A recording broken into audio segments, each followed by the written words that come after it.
Calendrier et autres ressources. Comment je suis arrivée à ces dates? En 2017, Israël, la nation du figuier, a célébré ses 70 ans après avoir reçu le statut d'État par un mandat de l'ONU en novembre 1947. Jésus a déclaré que la génération qui verrait le figuier reverdir, Israël rassemblé, verrait également le retour du Christ, y compris les événements apocalyptiques des 7 années précédant son retour. Une génération égale 70 à 90 ans, selon le psaume 90, verset 10.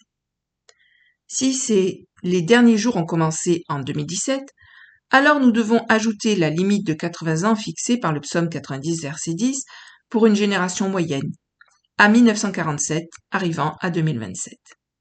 En soustrayant 7 ans de tribulation, de 2027, nous arrivons à 2020 comme étant la dernière date possible de début des 7 années. Le début des 7 ans doit donc commencer quelque part entre 2017 et 2020. Une série d'événements astronomiques a attiré notre attention à la fois sur Israël et sur les cieux étoilés. Ces événements comprenaient une tétrade de lune de sang tombant exactement sur des jours de fête juive, une réapparition de l'étoile de Bethléem, une éclipse solaire totale au-dessus des États-Unis en 2017 et une autre prévue 7 ans plus tard en 2024, et le grand signe d'Apocalypse 12 le 23 septembre 2017. Si les années 2017-2024 sont un cadre correct, alors le jour du grand pardon en 2024 sera le jour de la seconde venue du Christ sur terre. En utilisant cette date comme point final, c'est-à-dire le 14 septembre 2024, nous pouvons soustraire 1260 jours pour arriver au point médian des 7 années. La soustraction de 1290 jours supplémentaires à partir du point médian nous amène à la fête des trompettes en 2017. La fête des trompettes 2017 est exactement 2550 jours avant le jour du grand pardon en 2024. Daniel 12, verset 11 nous dit qu'il y aura 1290 jours avant le point médian et l'abomination. J'ai vérifié toutes les autres dates pour la période allant de la fête des trompettes au jour du grand pardon jusqu'en 2028. Aucune autre période, à l'exception de 2017 à 2014, n'a fonctionné, avec exactement 2550 jours entre les trompettes et le grand pardon, en restant dans la limite supérieure des 80 ans que constitue une génération. Beaucoup s'attendaient à ce que l'enlèvement ait lieu en 2017, et moi y compris. Et lorsque le signe de l'Apocalypse 12 est venu et est parti, et que nous étions tous encore ici, j'ai compris que peut-être ma compréhension du moment de l'enlèvement et la nature de la tribulation de ces temps était imparfaite, et non pas que le signe lui-même, ce qu'il nous disait. Et non pas ce que le signe lui-même nous disait. J'ai aussi réalisé que le livre de l'Apocalypse contenait probablement les clés de la chronologie de la fin des temps. Bien que de nombreux enseignants de la Bible dévoués et sérieux aient abondamment exposé les divers aspects de l'eschatologie, j'ai réalisé la plupart des chercheurs, utilisaient des passages de la fin des temps des évangiles, des écrits de Daniel et de Paul, même des extraits extra-bibliques, pour essayer de déterminer la date de l'enlèvement et d'autres événements de la fin. Plutôt que d'être utilisé comme la source principale, le livre de l'Apocalypse a été enseigné comme un aparté, ou comme un livre d'appui pour sauvegarder des chronologies qui avaient déjà été précédemment déterminées à partir des évangiles ou des épîtres pauliennes. J'ai décidé que l'Apocalypse était tout ce que le monde voit et dont personne ne veut parler, le livre que les gens n'arrêtaient pas de parcourir sans le comprendre. Alors j'ai décidé de m'appliquer à le comprendre, à comprendre le livre de l'Apocalypse.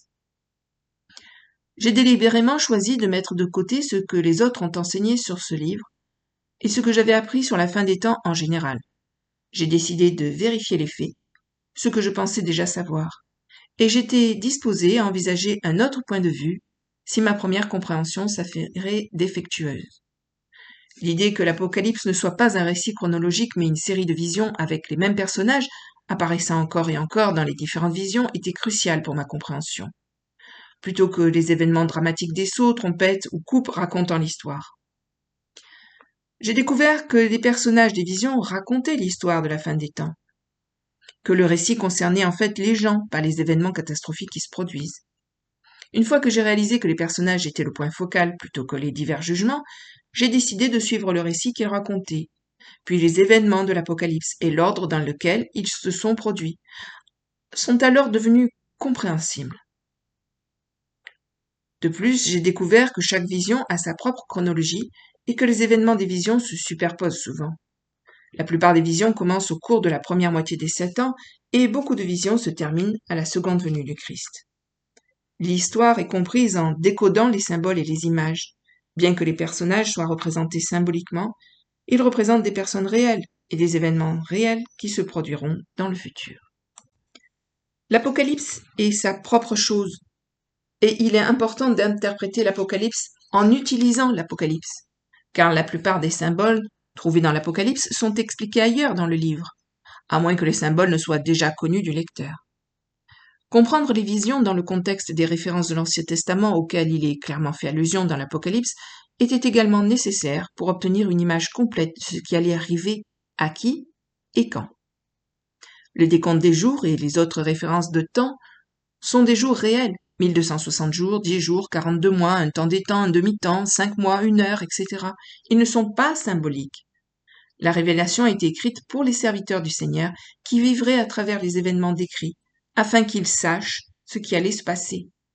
Une fois que les événements commenceront à se produire, ils se succéderont rapidement. Savoir ce qui se passera à l'avance les aidera à ne pas être surpris lorsque les événements commenceront à se dérouler. Ces serviteurs sont des croyants qui marchent par la foi et ont le Saint-Esprit. Ils sont encouragés à être des vainqueurs et à persévérer, que ce soit en devenant martyrs ou jusqu'à ce que le Christ vienne pour eux et les emmène dans un événement de ravissement. À toutes fins utiles, et contrairement à l'opinion populaire, il n'y a pas d'histoire d'église dans l'Apocalypse, et les lettres aux 7 églises ont été écrites aux personnes qui viendront au Christ après l'enlèvement de l'enfant des 24 anciens, c'est-à-dire pour les 144 000 d'Israël. Il y a des indices dans l'Apocalypse qui nous aident à placer les événements chronologiquement, sachant que de nombreux événements ont lieu très près du point médian, c'est-à-dire lorsque la femme fuit et que la bête de la mer commence à régner pendant 42 mois. Le point médian, les 3,5 années, est également appelé abomination de la désolation dans Matthieu et Daniel, tout comme le jour où l'homme du péché prend place dans le temple de Dieu, dans 2 Thessaloniciens 2, verset 2. Une compréhension des fêtes du Seigneur est vitale. Beaucoup des événements cruciaux décrits dans le livre de l'Apocalypse se déroulent en fait lors d'une des fêtes du Seigneur. J'ai dû désapprendre beaucoup de choses. Si vous souhaitez consulter les chronologies et les graphiques, vous devez obtenir une copie PDF qui est disponible dans la version PDF de ce livre ou en m'envoyant un mail à brendaweltner@gmail.com. Note de la lectrice. La réactualisation de la chronologie et un approfondissement de la chronologie, une meilleure vue d'ensemble et même une vue de chaque événement précisément, sont actuellement disponibles en dessous de chaque vidéo de Brenda Weltner. Je vous engage vivement à les consulter. Ils sont encourageants, éclairants. La suite du chapitre dans une autre vidéo. À bientôt, merci, au revoir.